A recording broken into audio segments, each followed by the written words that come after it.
So comrades and friends, thank you for coming. I hope everybody had food.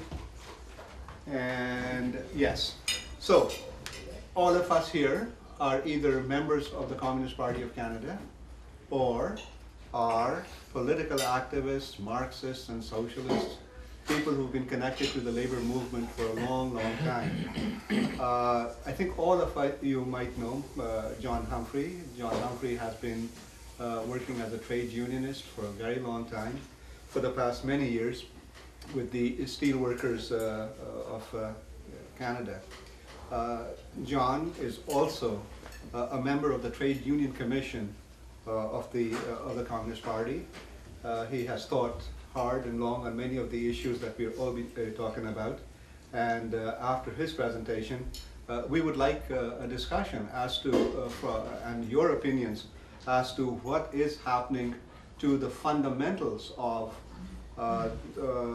working conditions in this country and across the globe. What is happening to the rights that have been won in many, many years, and what possible solutions can we have to an effective fight back. So, John. Okay.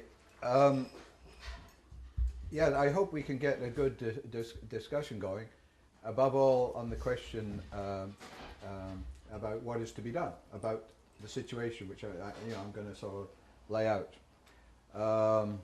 Okay, I'm going to start off with a quote from Engels, from The Condition of the Working Class in England in the 1840s, just to set the scene, and this is it. He says, "The worker is in law and in fact the slave of the property-holding class, as effectually a slave that he is sold like a piece of goods." He is sold like a piece of goods, rises and falls in value like a commodity. If the demand for workers increases, the price of workers rises. If it falls, their price falls. The only difference, as compared with the old outspoken slavery, is this, that the worker of today seems to be free because he's not sold once for all, but piecemeal, by the day, by the week, by the year, and because no one owner sells him to another, but he is forced to sell himself in this way instead, being the slave of no particular person, but of the whole property-holding class. Okay, so that's Engels laying down one of the fundamentals.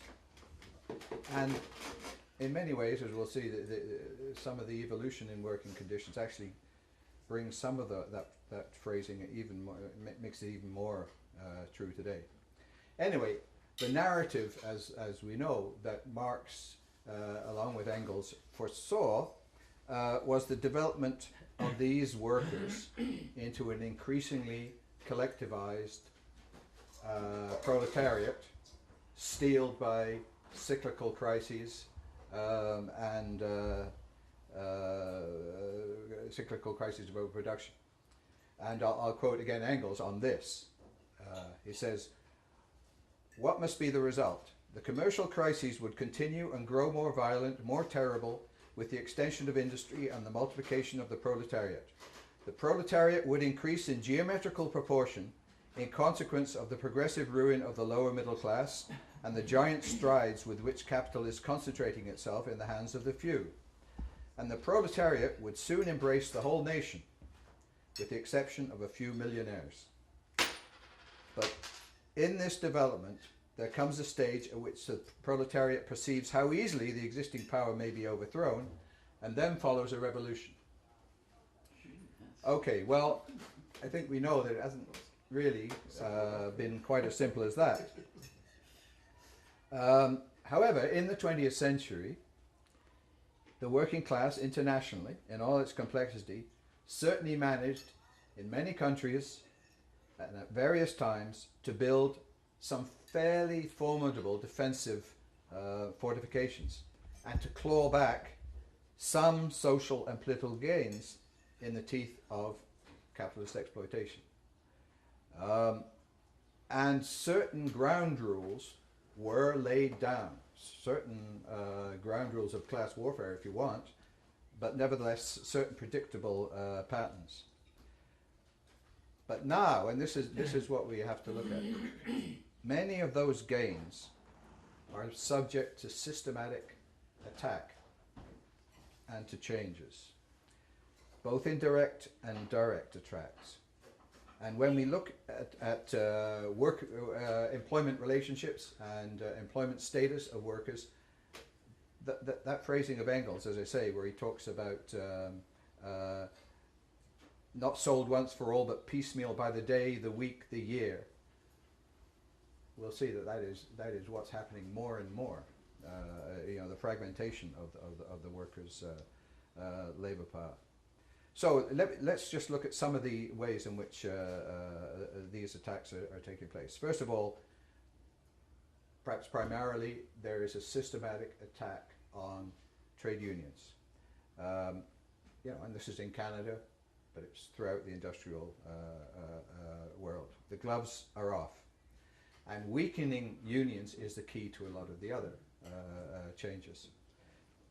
As we know, unions are one of the few mechanisms by which working people can protect their rights and improve their standard of living, and to make social advances on a broader scale.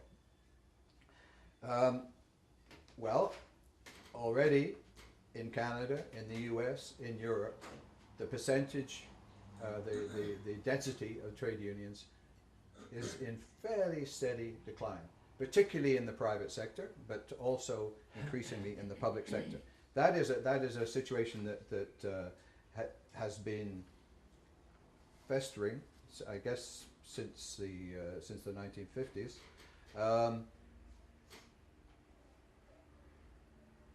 And certain,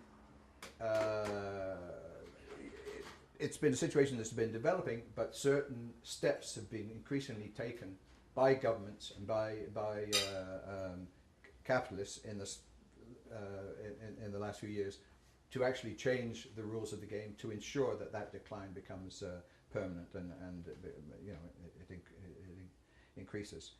And I'm talking about